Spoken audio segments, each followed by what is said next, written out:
Olá, pessoal! Nós vamos conversar um pouco sobre balança de corrente. Este tema é visto no Laboratório de Física 3 e eu acredito que, através dessa apresentação, seja possível que vocês compreendam um fenômeno, mesmo não estando presente no laboratório para executá-lo.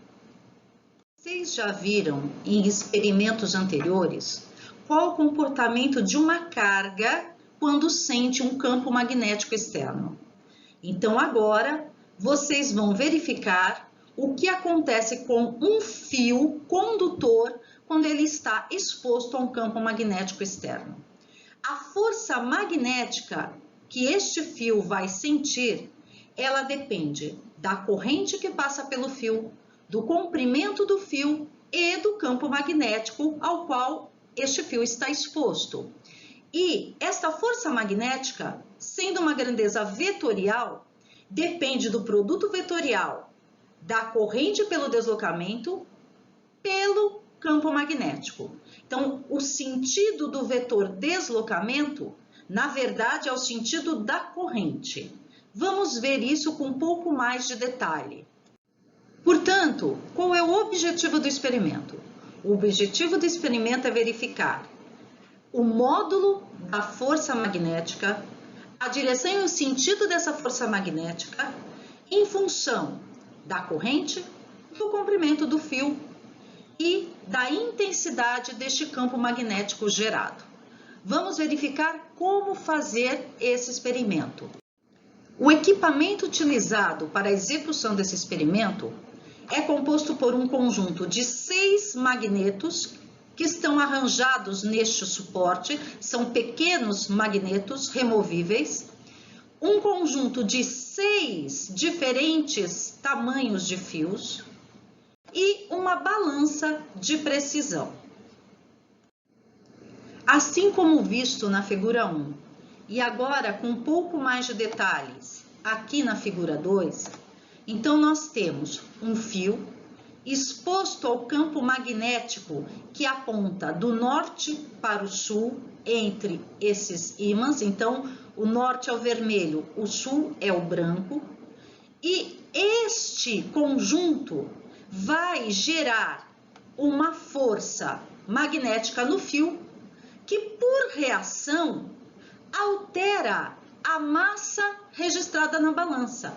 Esta massa a gente dá o nome de massa aparente e vocês devem se recordar disto lá de Física 1, né? O que mede uma balança? A balança mede a normal e a normal ela pode representar um peso aparente. Então, uma vez que você coloca o suporte na balança e zera esta balança, ela não registra mais o referente ao peso aparente devido ao campo gravitacional. Ela vai sentir apenas ou registrar uma massa decorrente da reação da força magnética sobre o fio. Então, vai ter uma força de reação na balança que numericamente é a força magnética sobre o fio. Então, de uma maneira indireta, nós conseguimos estimar essa força magnética sobre o fio, medindo essa massa aparente que a balança vai registrar. Então, aqui eu estou mostrando exatamente como que se dá o produto vetorial IL vetor D. Então, o indicador você coloca na direção de corrente por deslocamento e o dedo médio na direção do campo magnético. Portanto, o polegar sempre nos fornece a força magnética que atua no fio. E a reação desta força magnética sobre o fio vai estar agindo exatamente no registro da massa aparente pela balança. Então, agora, para associar esta massa aparente a um peso aparente devido à reação da força magnética que surge no fio, nós vamos usar a gravidade como sendo 9,1 8 metros por segundo ao quadrado. Então, desta maneira, vai ser possível estimar exatamente essa força magnética que age no fio em função de corrente, comprimento de fio e intensidade de campo magnético gerado pelos ímãs. Então, nesta primeira parte, que eu estou chamando de primeiro estudo, eu vou verificar como que a força se comporta quando eu altero a corrente que passa pelo fio. Para isso, eu vou fixar o comprimento do fio de 8,40 centímetros, que possui exatamente esse código SF42. Vou colocá-lo exposto a um campo magnético dos 6 magnetos. Então, aquele suporte com os ímãs vai estar completo com 6 ímãs idênticos, gerando o campo magnético. E vamos ver o que acontece. Então, olha só. A primeira coisa que eu fiz foi colocar apenas o conjunto com 6 magnetos sobre a balança e verifiquei que ele possui uma massa de 167,389 gramas. Eu não quero registrar nada referente a esta massa, então eu zero a balança. E a partir de agora, a balança vai registrar apenas a massa referente a uma força de reação, a força magnética que está sendo gerada no fio. Então, este é o fio de 8,40 centímetros que eu vou colocar para ser exposto ao campo magnético gerado pelos ímãs. Então, olha, agora eu estou com o fio colocado neste campo magnético gerado pelos 6 magnetos. A balança está zerada, por quê? Porque eu ainda não apliquei a corrente no fio. Eu vou aplicar inicialmente meio ampere de corrente. E olha só o que acontece. Ele registrou uma massa negativa. Se eu inverto o sentido da corrente no fio, pronto, ele registra uma massa positiva. Essas massas que estão sendo registradas na balança são chamadas de massas aparentes, ou seja, é a massa aparente devido à reação da força magnética sobre a balança. Por que hora é negativa, por que hora é positiva? Porque a força magnética, lembra? Ela resulta de um produto vetorial de corrente e deslocamento pelo campo magnético. Então, se eu inverto o sentido da corrente, eu inverto o sentido da força magnética sobre o fio e, portanto, eu inverto o sentido da força de reação sobre a balança. Legal, né? É interessante a gente poder verificar isso experimentalmente. Então, olha que legal que a gente pode comprovar experimentalmente. Eu sei que a força depende linearmente da corrente que passa pelo fio, do comprimento do fio e do campo magnético. Se eu mantenho o comprimento do fio e o campo magnético constante e aumento a corrente, eu espero que a força magnética aumente. E isso eu verifico através do aumento dessa massa aparente registrada na balança. E realmente, aqui, eu dobrei a corrente, fui de meio para 1 ampere e a massa aparente praticamente dobrou. Legal, né? Então, eu fiz esse experimento com diferentes valores de corrente aplicada no fio e medi esta massa aparente através da balança. Agora é com vocês. Vocês vão obter a força multiplicando pela gravidade. Lembrando que eu estou em grama, tenho que passar essa massa para quilograma. Vocês vão aí em casa, onde vocês estiverem, construir um gráfico no Excel de força por corrente e verificar essa linearidade dessa dependência entre os parâmetros. Através disso, vai ser possível você estimar o valor do campo magnético criado pelos 6 magnetos. E como é que eu determino o valor desse campo magnético? Eu vou fazer um ajuste com uma linha de tendência linear, pedir para exibir a equação no gráfico. Através disso, então, você verifica qual é a equação ajustada, verifica qual é o coeficiente angular desse ajuste. Este coeficiente angular vai estar associado às grandezas comprimento do fio e campo magnético. Como o comprimento do fio você conhece e manteve ele constante, é possível você obter então o valor do campo magnético produzido pelos 6 magnetos. Então agora nós vamos para a segunda parte do experimento, que é esse segundo estudo. Nós vamos verificar a dependência da força magnética com o comprimento do fio. Nós vamos manter a corrente constante e o campo magnético continua sendo gerado pelos 6 magnetos. Vamos ver agora o que eu obtenho desta relação. Olha, então agora eu vou trocar o fio, que era de 8,40 centímetros, para um fio de 2,20 centímetros. Vou fazer o mesmo e verificar qual é a massa aparente registrada na balança. E veja só, um fio menor para o mesmo campo magnético gerado fornece uma massa aparente menor. Portanto, nós podemos agora fazer essa medida para todos os comprimentos de fios que eu proponho no experimento e analisar, através do ajuste de uma função linear, qual é novamente este campo magnético.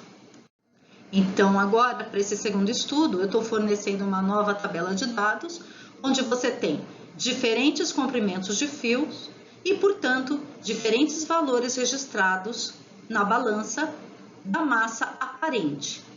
Agora, novamente, vocês vão calcular a força e fazer um gráfico da força em função ao comprimento de fio. E de maneira similar ao primeiro estudo, vocês vão fazer um ajuste de uma função linear, verificar a equação que foi ajustada, verificar o coeficiente angular e, através do coeficiente angular, determinar o campo magnético. Lembrando que agora quem está constante é a corrente no fio e este campo magnético que você vai determinar através do gráfico. E, finalmente, a última parte desses experimentos. Eu vou mudar o número de magnetos que produzem o campo magnético ao qual o fio está sendo exposto. Então, agora eu vou manter fixo corrente e o tamanho do fio e variar o número de magnetos. Desta forma, eu vou outra vez obter o valor do campo magnético produzido por 6 magnetos. Como? Para fazer esse experimento, eu vou manter a corrente constante e vou escolher o fio de menor comprimento, 1,20 centímetros. Pensa um pouquinho. Qual é a razão de eu escolher o fio de menor comprimento para esse experimento? Tem lógica? E vou assumir o princípio da superposição, ou seja, o campo magnético total gerado por 6 magnetos tem que ser proporcional ao gerado por um magneto. Então, seriam 6 vezes o campo produzido por um único magneto, desde que todos produzam o mesmo campo com a mesma intensidade. Então, vamos iniciar esse experimento e verificar isso? Para vocês terem uma ideia de como funciona esse experimento, eu fiz o seguinte. Primeiramente, eu coloquei um único magneto e coloquei o fio centralizado com este único magneto, para que o campo gerado esteja envolvendo todo o fio. E olha só, a massa aparente registrada na balança é de 0,036 gramas. Aí eu fiz um novo teste colocando 3 magnetos. Novamente, o fio centralizado com o campo gerado por esses 3 magnetos. E a massa aumentou para 0,078 gramas. Ok, eu fiz isso aumentando de 1 a 1 até ter o sistema com todos os 6 magnetos. E vou fornecer a tabela de dados para vocês analisarem o que ocorreu. E, portanto, aqui está a tabela com a massa aparente registrada na balança para diferentes números de magnetos gerando campo magnético. E, de novo, calcula a força, lembra de passar grama para quilograma, usa G igual a 9,8 metros por segundo ao quadrado e análise gráfica novamente. E da mesma maneira, sendo a força magnética uma função linear com o campo magnético, vocês vão ajustar uma função linear, verificar a equação de ajuste, verificar o coeficiente angular e, através do coeficiente angular, encontrar o valor do campo magnético para um magneto. E, sabendo que para 6 magnetos basta fazer 6 vezes o obtido para um magneto, você terá, pela terceira vez, estimado o valor do campo magnético gerado por 6 magnetos, ao qual o fio estará exposto. Então, aqui está apenas, deixando claro que vocês vão estimar o campo magnético gerado por um magneto e depois aqui o por 6 magnetos. Finalizando esse nosso estudo sobre a força magnética gerada num fio portando corrente exposto a um campo magnético externo. Compare os valores obtidos para o campo magnético total gerado por 6 magnetos nos 3 estudos. Você teria como decidir qual foi a melhor maneira para estimar este campo magnético? Você entendeu realmente que você estimou esse campo magnético de maneira indireta através de uma massa aparente registrada na balança? Ou seja, isso envolve também física 1, diagrama de forças. É bem interessante esse experimento, bastante completo, e eu acredito que vocês tenham verificado a linearidade desta força magnética gerada no fio em função da corrente e do comprimento do fio e deste campo magnético gerado pelos magnetos. O campo magnético gerado, ele é estimado aproximadamente em 60 militesla. Logicamente que você pode obter valores aí entre 50 e 65 militesla. Por quê? Porque depende, como eu disse, de erros experimentais que estão sempre presentes em experimentos. Nós lidamos com o estudo de um mecanismo, ou melhor, um estudo de um fenômeno real, Nós estamos realmente fazendo experimento, então sujeitos às várias incertezas que surgem durante o experimento, seja pela metodologia ou pelos equipamentos de medida. Pessoal, bom estudo e nós vamos marcar um dia e horário para tirar as dúvidas de vocês, ok? Aguardem notícias. Um abraço e vamos à luta, vamos continuar estudando Física 3, porque afinal de contas, Física é muito legal. Um abraço.